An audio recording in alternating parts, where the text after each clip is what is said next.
Okay, Peter, this is fun to turn the tables on you, be able to ask you some questions, but we kind of do this in our daily life quite a bit. I mean, most people know the level of success you've achieved. I mean, 52 Academy Award nominations, one of the youngest guys to run a studio, running Sony, Polygram, you know, your television shows, you know, how many years, 25 years now, 30 years at UCLA as a professor? I mean, did you really need another day job? What the heck would inspire you to take on the intensity of writing this book at this time, you know, Tell to Win? Why did you really want to take story and get people to understand its impact in business and in life? If I knew what I knew now, I'd never do it. I mean, I was you talk about a rising tide. Yeah. This book business is like this, all right? It's like, oh my God, can I get there before all the water leaves the ocean? Yeah. It's pretty daunting. Yeah. But what really happened is I was a storyteller in movies and television, as you said, in sports. I was a storyteller. That was my craft. And then I realized I had success and I had failure. And I wondered, why did I succeed more than I failed, and why did I have more joy, less pain? And I realized one of the secrets that I had, one of the talents that I had, is when I told a purposeful story, when I was telling the story correctly, it was a powerful tool to engage others for success and for my success as well as their success. And so it's really a story that emotionalizes the information. Rather than doing data, facts, information, which I did all my life. Here are the facts, here's the data, fire all those bullet points. It worked. It didn't really work because I was aiming at their wallet or their feet or their head. This is where hits are born, right here. So when I used story, it metabolized all those things. They remembered it. Emotion bonded with information becomes memorable, resonant, and actionable. When I saw that, I realized it was no secret. Everybody had it. And so my job was not to give something to you or you or you or you, but to shine the light on something they had and say, these are the tools that you can use to extract that and use it for your success. And so that's why I did it. Well, I'm glad you did, because I've had a couple decades of you and I swapping stories, and I've gotten to see the inside of what drives you. And you've always been such an unbelievable giver to people. And I know the real reason you did this was not just because you had the information, but because it's part of your legacy to touch people's lives. That's why you do the things you do at UCLA. That's why you take care of people the way you do that nobody knows about you, Peter, but I do, and a few of your friends certainly do. A lot of your friends certainly do. I'm just curious. We know that if you ask somebody, where were you last 6 months ago on Tuesday night, they have a clue. But if you say, where were you on 9/11, boom, right? Because it's not just information, there's the emotion. You know, where'd you stay? What was the hotel room you were staying in 6 months ago? You don't know, but if something special happened that night, you might remember. Or if you had food poisoning. Yeah, or if you had food poisoning. That's true, pain or pleasure. Right. I agree with you, the emotion's there. But not all stories are equal. Not all stories are equally appreciated, not all stories hit this heart or in the gut, right? What makes the difference? Give me 3 things that make a difference between a story that just gets told and a story that actually touches that heart or soul, moves someone to action, creates a real change. Well, there are a lot of elements, and any one can be a game changer. You don't have to use them all. If you use them all, maybe you'll have magic. But there are a number of elements. One thing is, you don't go tell a purposeful story unless you have a goal. What's your goal? They are transporting all the information. What is the goal? And when you hide the goal, you say, I won't show them the goal. You were talking about this before. I'll keep it, my agenda private.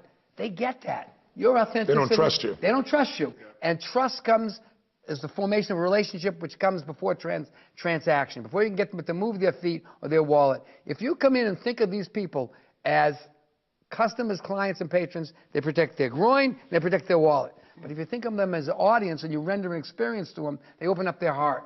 And or as a friend or as family. Anyway, you're emotionalizing your offering. Right. So that's really important. Another thing that's really, really important is when you... Let me ask you something about that, sure, so I can clarify.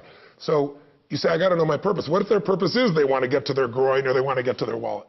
Well, it's not wrong to have... Because some people have that outcome. It's not wrong to have a desire to have the person transact with you. Your question is, what's the tool of purpose? If you're going to use a story, telling a purposeful story to move them to transact with you, you have to have an emotional story. You have to have something that gets them emotionally, because they're not going to metabolize it. They're not going to act on it. And if they don't trust you, they're not going to really hear you, or as you use the expression, get you. Right. And when someone doesn't trust you, listen, you walk into the room hiding your agenda, you walk into the room unauthentic, before the first words are spoken, that person gets, oh, what's going on here? That's the way we're wired. So you're saying for a story to work, it's not the story, it's the relationship first. If that relationship's not one of trust, the story is just going to be seen as a form of manipulation.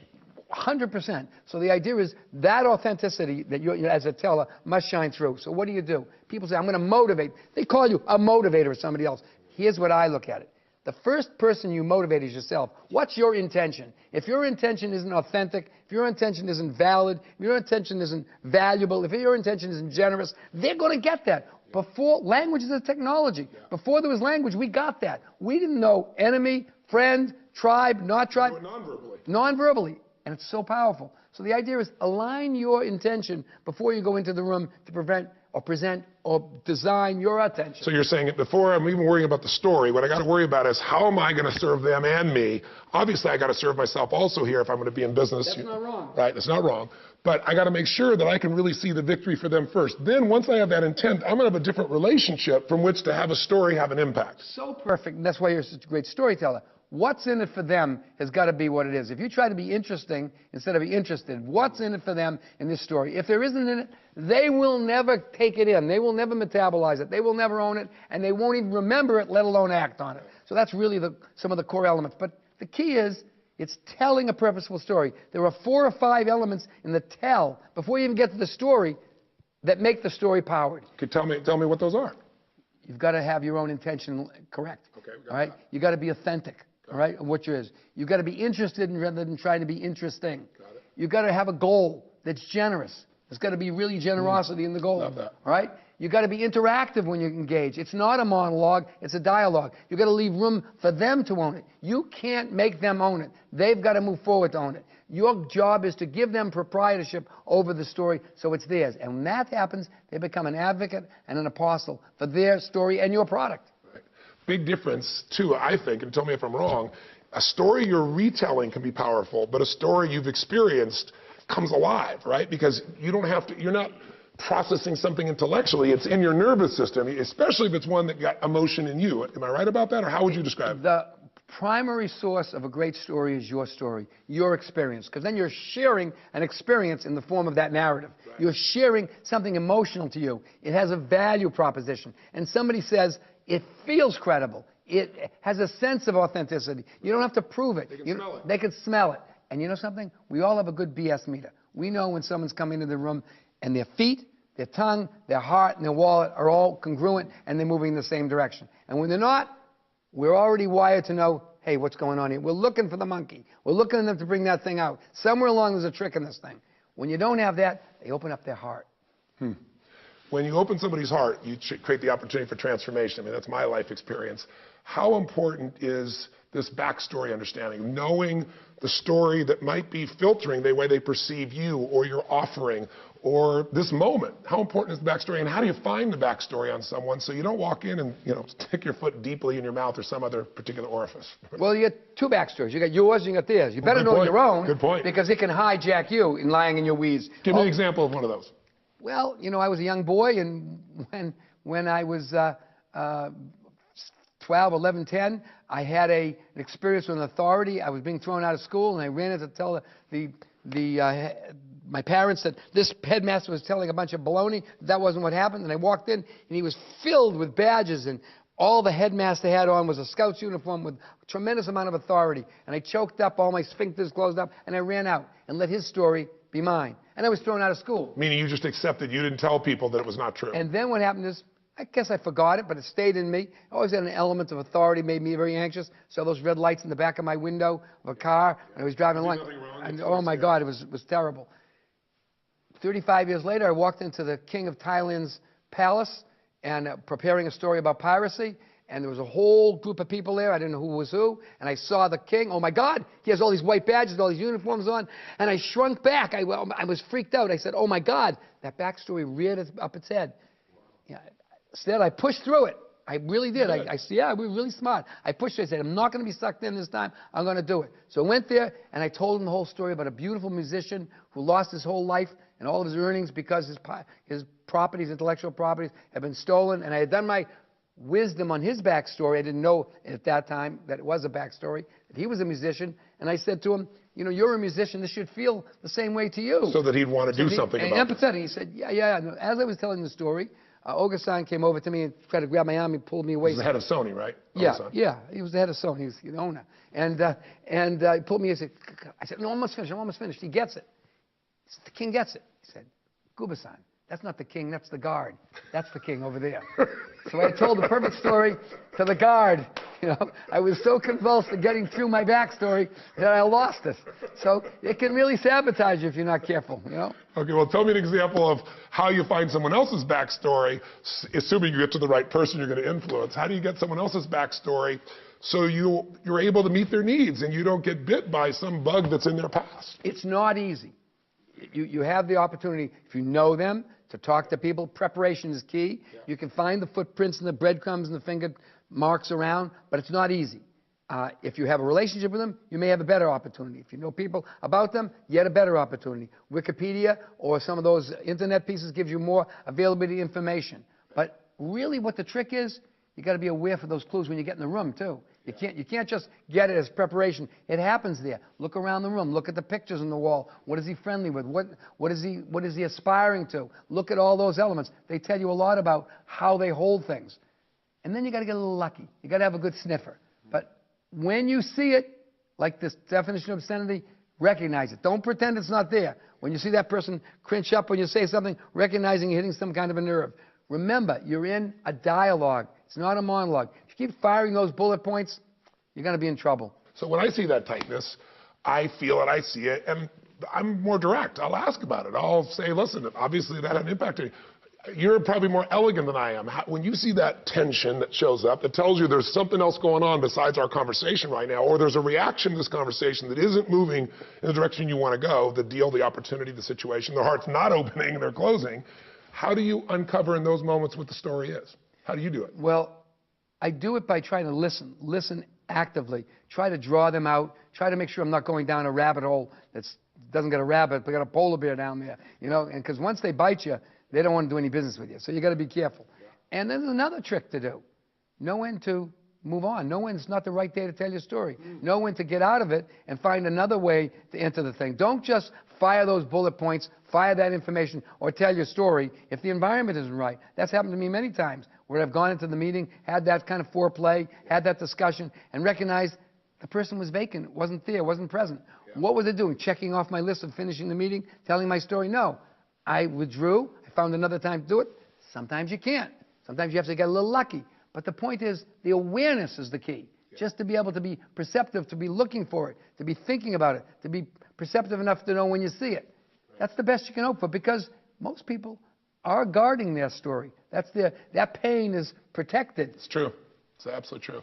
Also, sometimes it's just the state they're in. I had this big meeting planned, I think you know, years ago with Gorbachev, and I'm going to fly him on this plane, and I got the goal that I want to pick his brain. I want to know what ended the Cold War. I want to know the moment of what ended the Cold War. I'm just obsessed, because this is the guy that participated in one of the biggest changes in our lifetime. Sure. And he had agreed to this interview and so forth, and he got up, and the guy said, nope, he's not talking to anyone. He's not talking to you. He's just getting on the plane. He had this massive headache. And I was frustrated. I'd paid charter to, a Gulfstream jet. I'd worked all these details. I'd flown all there. I'm doing all this for him. And all of a sudden the answer is just no. And, but what I tried to do in that case was to figure out how it would change his state. And I didn't have much access to him. You're going through an interpreter. And so I started speaking to his wife. And I just thought, there's a backstory to every man's life, which is when his wife says something he disagrees with, it gets his attention. So I deliberately engaged her, and he started correcting her, which got him in a dialogue. And then I eventually got to hear the answer to that question. So sometimes maybe it's also knowing how to change somebody's state in a playful way. Now, I know you've done that, and that's why I'm setting this up, is you've shared so many stories with me over the years, and there's stories where the pitch that you gave, the presentation you gave, did not work. And you just wouldn't give up. I mean, sometimes it's not just the ability to tell the story, it's the ability to find a way to tell that story in another way. Would you share the story, the example of what you did with Gorillas in the Mist? Well, that's a very long story, but the long and the short of it was that I realized I was in a room where the person had virtually made their mind up not to make the movie. Right. And I had to find a way to change their state, and I didn't think of it that. I didn't use that word. I didn't know that. I just did it intuitively. And that's the magic of this. So much of it's intuitive. It's the way we're wired. Yes. And then we close it down and say, oh, that's child stuff. We shouldn't do that. When that's exactly what's called for. Yes. And what happened was the chairman of Warner Brothers had decided he wasn't going to make Gorillas in the Mist after going all the way down the road. And I knew if I left that room, even though he was thinking about it, if I left that room, the no became absolute. So I literally decided I'm going to stay in the room. And I took on the role of the gorilla. I laid on the floor, put my arms out, and I said, "You're going to let this gorilla die?" I talked about the gorilla. Physically laid down on the floor, and I just What said, did he say? He said, "Are you crazy?" That's what he said. I said, I'm not leaving until you say yes. I said, this is a powerful story that needs to be told, and we've gone all the way down the road, and we can make this thing. We will not have the risks you said. I've shown you that, and I'm determined to live with that, and I'll put my money on the line to prove it. Is it true that he said, just invited the next guy into the meeting? Yeah, and then he said, okay, I got to have another meeting. He called the secretary. And you're still on the floor? Still on the floor, brought him into the room. He sat down. The guy didn't notice me at first, and then he started making his presentation to him. And then he looked over at somebody laying on the floor. He said, "Who's that?" And then Terry said, "That's a felled gorilla." And he said, "A felled gorilla." So then Terry retold the story that I had told him. And in telling it, that story, he kind of owned it. You know, it was a different change. And I said to him, "You got to do it. You got to do it." He said, "Okay, you're going to put your fee up?" I said, "Yeah." He said, "Okay, we'll do it. Get out." And I ran out the door. And as I ran out the door, I heard the guy say, "If I lay on the floor, will you make my movie too?" So you never know. You know, you got to be spontaneous. And that movie wasn't it not nominated for an Academy Award? 5 Academy Awards. 5 Academy Awards. And the Gorillas are still here, and I am too. Thanks a lot. Thank you, my friend.